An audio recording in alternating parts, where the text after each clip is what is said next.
country kitchen. Which came first, the stomach or the brain? Biologists say that the earliest creatures were just a mouth and a gut. Like us, they spent their time munching their way through life. It seems that our stomachs developed brains so that we could find food to keep our stomachs happy.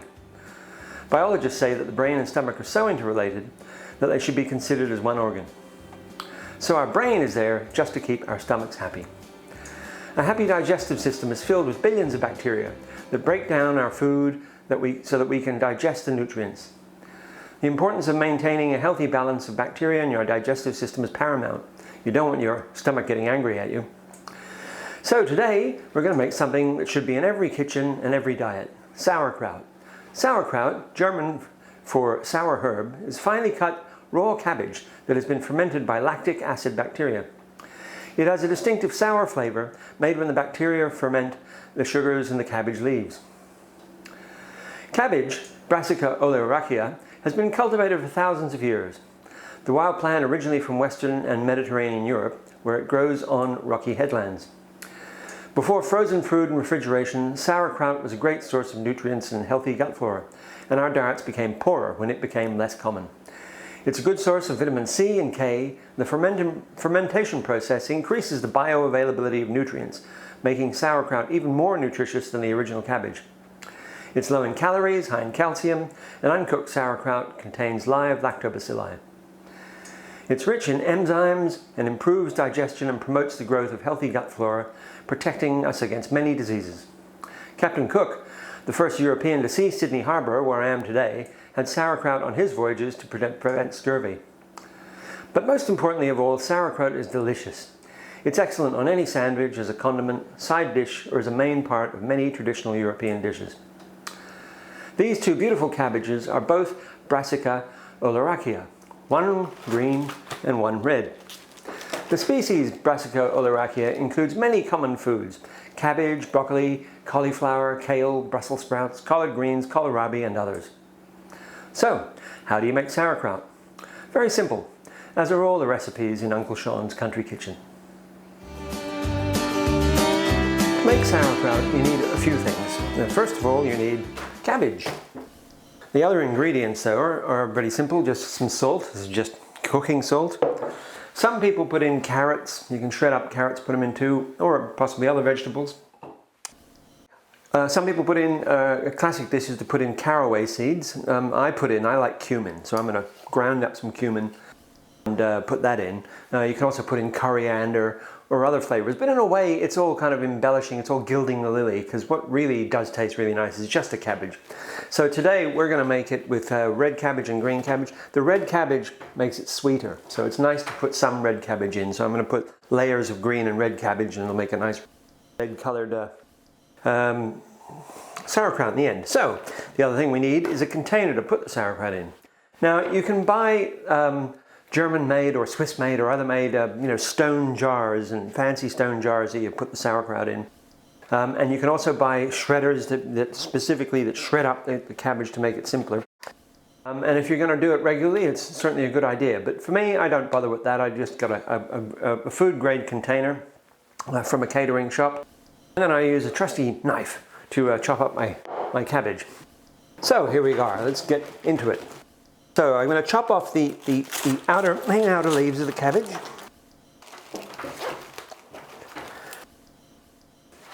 Then I'm going to cut the cabbage into 4 quarters.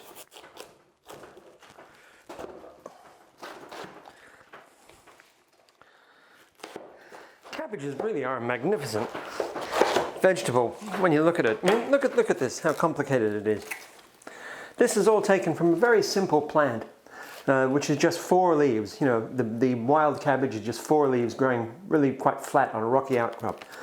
And over the millennia, humans have managed to train these to grow into this complicated, densely packed series of leaves, which are, it's really quite remarkable. It's not easy to grow cabbages. Ask the cabbage makers.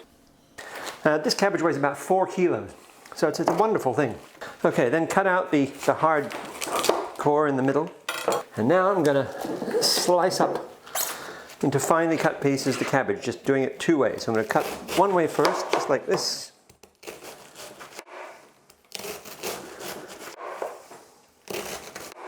Then I'm going to turn the cabbage around and slice the other way.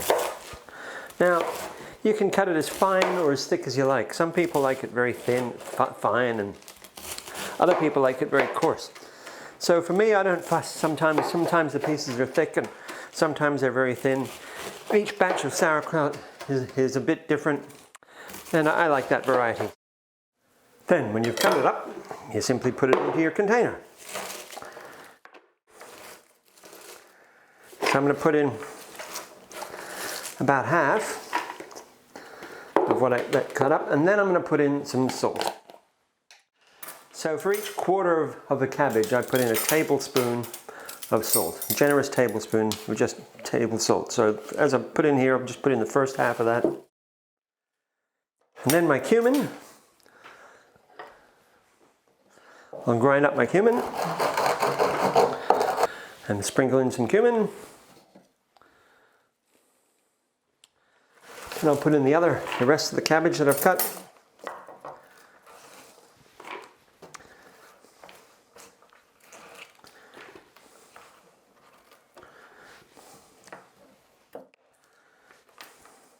The other half of the tablespoon of salt that I measured. A little bit more cumin. And that's my first layer. Now this is the fun part. Now you put your cabbage in there, you need to bash it. I'm just using again from my mortar and pestle, but you can use anything. You just got to bash it down, and you're doing this for two reasons. One is you're pushing it down so that it becomes a dense, thick layer, so you can fit all your cabbage in, but also you're breaking down the cabbage so that it starts to release its juices. Okay, so that's my first layer done. Next I'm going to add in some red cabbage, so I just repeat the process, take off the harsher outer leaves and put in a layer of red cabbage. And once again, just add to your pot. There's less of the red cabbage, but it does have a very nice sweet taste. And it also colors the whole of the batch of sauerkraut, makes it all a nice red color. Looks very attractive. So I'll put in another tablespoon of salt. Okay, as you can see, with some green cabbage and some red cabbage, I've filled up maybe a third or a quarter of the container. So you fill the container, you can repeat the process with your red and green cabbage until you get to within a couple of inches, 2 or 3 inches of the top. Now I've put in 3 layers of the green cabbage and 2 layers of the red cabbage. So I've used about 3/4 of that one and half of that one. And I've got 5 centimeters or 6-7 centimeters from the top. Now what? Well, this is where the biology and chemistry comes in. Because what you do now is you just get something to cover it. I've just simply got a plate, a side plate. And then you put a weight on top of it to hold it down. Now, I've just got a 100-year-old glass bottle, an antique glass bottle that I found in Sydney Harbour, filled it up with water and put it on the top. The next step is to cover it with water. So you make some salty water, just dissolve some salt in some water, and then cover your kraut and your plate. Now why are we doing that? Well, the reason is that the cabbage leaves are covered in lactobacilli, in bacteria, good bacteria that's good for us. And when we put the cabbage in under the water and with salt, you get anaerobic reproduction of the bacteria. So the bacteria reproduce, and then they eat the sugars that have been released by the bashing and the cutting of the cabbage, and then the cabbage gets transformed into this lovely sauerkraut. It takes about 2 weeks before it's ready to eat. And if you leave it for 4 weeks, it's even better. And it'll last for 6 weeks or months. But what will happen is the water will evaporate, and also the water may well get mold growing on the top of it. So you just pour the water off and put on new water with salt. So put in a tablespoon of salt, and then put salty water on the top of it.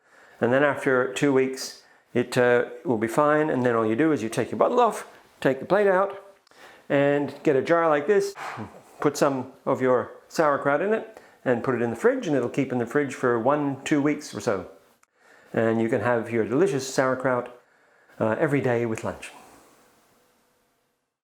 We're going to have a simple lunch of some potatoes and a ratatouille, and with our garnish of beautiful sauerkraut. So you can serve us easy. And here's some sauerkraut.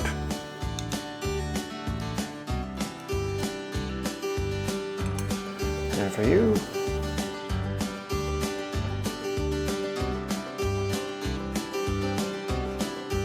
bon appetit.